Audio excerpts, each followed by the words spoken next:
रख ऊंचे पर्वत वाली, लाज धर ऊंचे पर्वत। ओ हर हर पीपल मैया द्वार तुम्हारे, हरे हरे पीपल मैया। ओ हरे हरे पीपल मैया द्वार तुम्हारे, हरे हरे पीपल द्वार तुम्हारे, तेरे अजब गुहारी। ओ हरे हरे पीपल द्वार तुम्हारे, तेरे अजब गुहारी।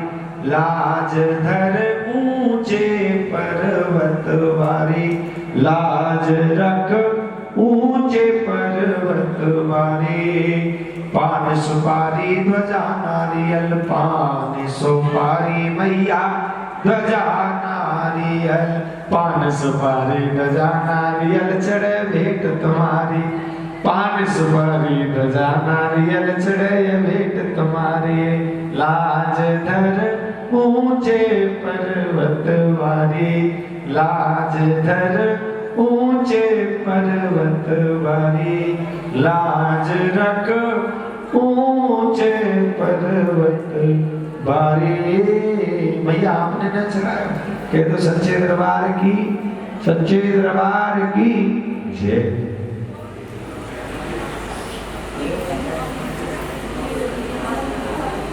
बात नहीं मां, मैंने बताया ना कि जब आपत्ति कालीन मर्यादा नास्ती, आपत्ति के समय में मर्यादाओं को नहीं देखना चाहिए।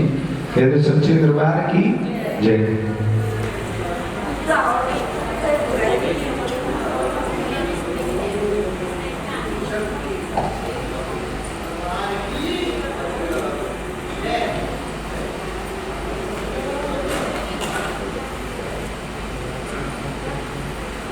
अब कहिए सच्चे दरबार की, सच्चे दरबार की।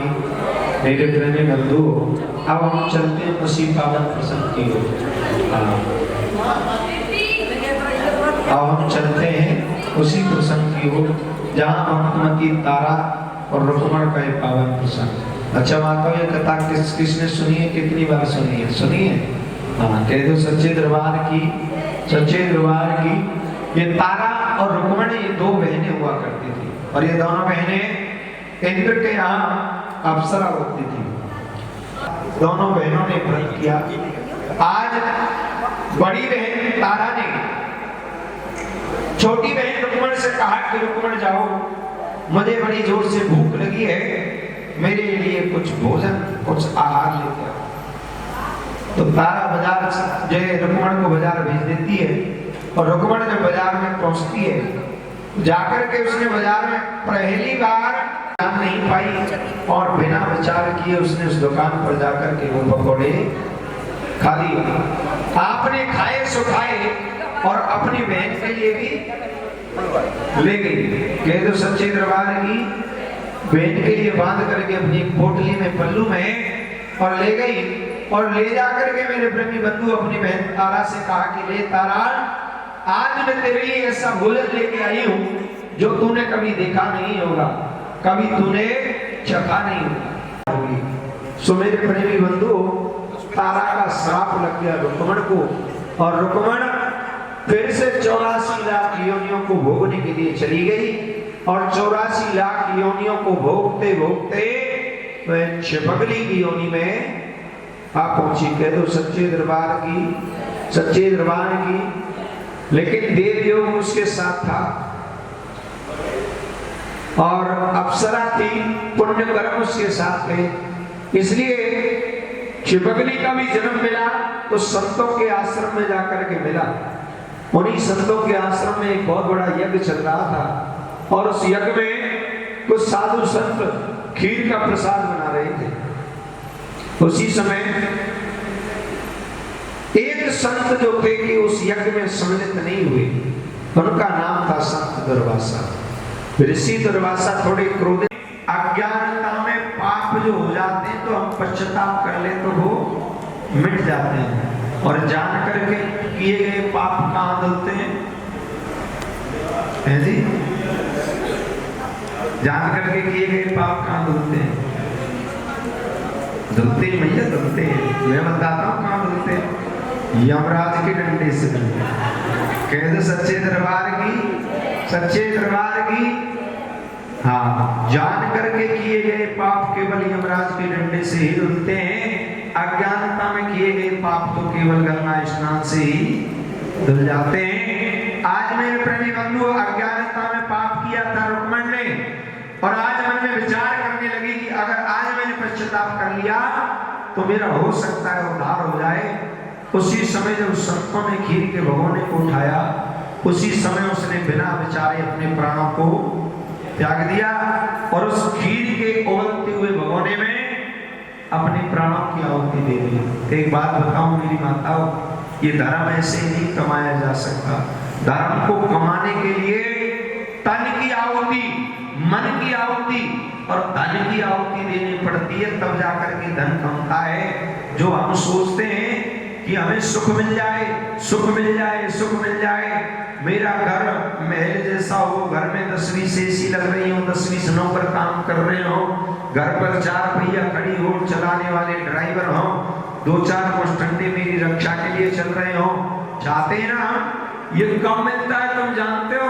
ये जब मिलता है जब हम अपने शरीर से कष्ट करते हैं और शरीर को धर्म में लगाते हैं, धर्म पुण्य करते हैं, शरीर से धर्म करते हैं, तब जाकर के वो धर्म जीता जाता है, धर्म से कमाया जाता है और उस धर्म के करने से हमें सुख मिलता है। पाप करने से, अगर हम पाप करेंगे तो हमें निश्चित है कि एक दिन दुख भोगना पड़ेगा, और धर्म करेंगे तो ये भी निश्चित है कि एक दिन हमें सुख जरूर प्राप्त होगा। धर्म की जीत तो अमर इस जग में पाप का नहीं जमता। तन मन की आहुति दे करके धर्म रूपी धन कमता। मेरी माताओं, उसने अपने प्राणों की आहुति दी, अपना पश्चाताप कर लिया, और संतों ने उसे श्राप दे दिया कि पाप नीच, तूने हजारों संतों के प्रसाद को दूषित किया, यज्ञ के प्रसाद को दूषित किया है, जा हम तुझे श्राप देते हैं कि तू एक नीच के घर में पैदा होगी। लेकिन संतों ने इस खीर के भगोने को जंगल में ले जा करके जमीन में गड्ढा खोद करके पलटा, तो मेरे प्रेमी बंधु उसमें 2 हाथ लंबा काला नाग देख करके संतों ने कान पकड़ लिए और कहा कि दिया हुआ श्राप तो कभी टल नहीं सकता, लेकिन हम उपाय जरूर बता सकते हैं। संसार में विख्यात होगी, और संसार में जब तक सूरज चांद रहेंगे तब तक तेरा नाम इस संसार में गाया जाएगा। कह दो सच्चे दरबार की। संतों दोनों बहन तारा और रुक्मण राजा स्पर्श के घर में जन्म लेकर के आती हैं, और दोनों बहनों का नामकरण किया गया, पंचांग दिखाया, पंडित ज्योतिषियों ने उपाय बताए। कहा कि राजा तेरी ये बड़ी कन्या इसका नाम तारा होगा, संसार में विख्यात होगी, तेरे धन को बढ़ाने वाली, तेरे कुल का उद्धार करने वाली होगी। लेकिन वही राजा, ये तेरी छोटी जो कन्या है ये तेरे कुल का नाश कर देगी। अगर हो सके तो इसे अभी अपने से दूर कर ले, अगर ऐसा ना किया तो अभी तेरे धन राज्य सबको नष्ट कर देगी। राजा ने कहा कि मैं क्या उपाय करूं? तो पंडित ज्योतिषियों ने कहा कि राजा एक सोने चांदी से संदूक जड़वाओ और उसमें जल प्रवाह करा दो, रख करके। कह दो सच्चे दरबार की। राजा ने वही उपाय किया, सोने चांदी से संदूक बनवाई और कपड़े में लपेट करके अपनी उस कन्या को संदूक में बंद करके मेरे प्रेमी बंधु नदी में प्रवाह दिया।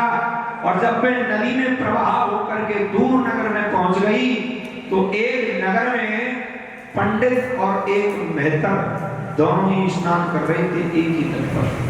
चंद्र तारा के पास जाते हैं, रुक्मण के दरवाजे के छेदों में से देखते हैं कि तारा अपनी झोली में मांस का प्रसाद ले रही है। कह दो सच्चे दरबार की।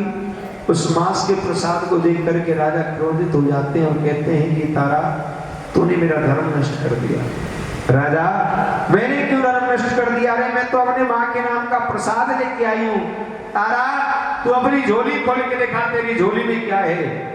राजा मेरी झोली में मेरी माँ के नाम का प्रसाद है, और यहाँ तमाशा क्यों करते हो? चलो महलों में, मैं आपको महलों में झोली खोल के दिखाऊंगी। राजा हरिश्चंद्र कहते हैं कि महल में जब घुसने दूंगा जब तू इस झोली को खोल के दिखा देगी। तारा ने वार की। राजा हरिश्चंद्र कहते हैं कि तू तो जादूगरनी है, तूने अभी मैंने अपनी आंखों से तुझे मांस का प्रसाद लेते देखा है और ये तूने पंचमेवे में बदल दिया।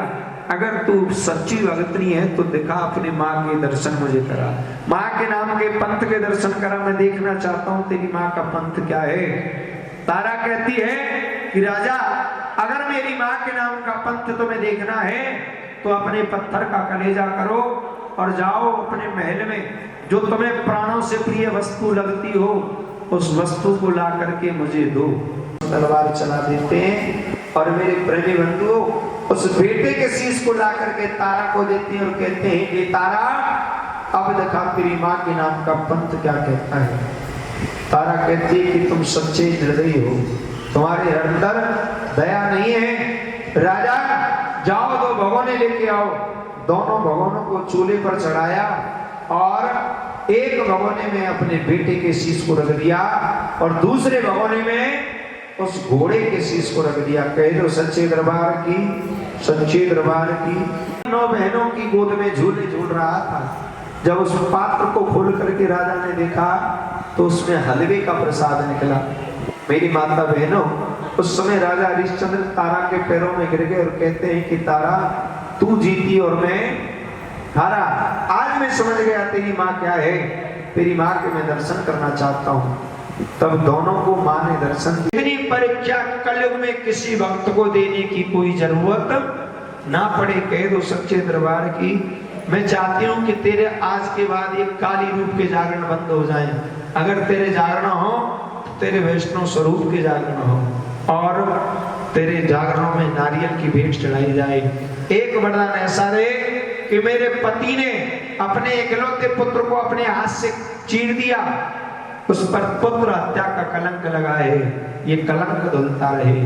तो माँ ने वरदान दिया आज के बाद मेरे काली रूप के जागरण बंद हो जाएंगे, आज के बाद मेरे वैष्णव स्वरूप के जागरण होंगे, खुले दरबार लगा करके मेरे जागरण किए जाएंगे। दरबार में नारियल की भेंट चढ़ेगी और तेरे पति के शीश पर लगा हुआ ये जो कलंक है ये मेरे जागरण जब पूरे होंगे कि उस जागरण में जब तक तारा और हरिश्चंद्र का ही प्रसंग नहीं सुनाया जाएगा तब तक मैं इस जागरण को पूरा नहीं मानूंगी। और जितनी बार ये तारा और हरिश्चंद्र का प्रसंग सुनाया जाएगा उतनी ही बार राजा हरिश्चंद्र के शीश पर लगा पत्र हत्या का कलंक मिटता रहेगा।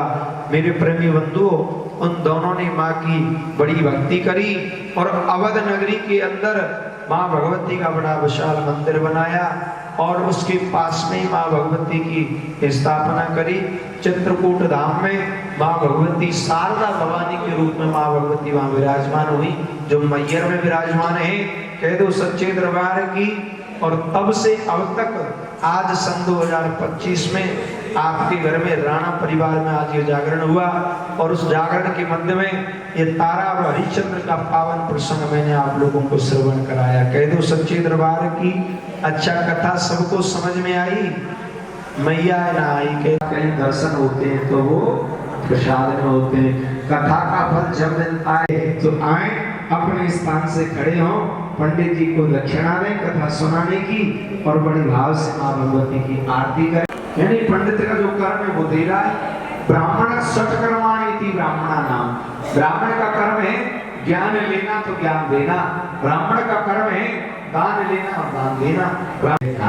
आओ खड़े होकर के बड़े भाव से बड़े प्रेम के साथ में माँ भगवती की आरती करेंगे। कह दो सच्चे दरबार की जय।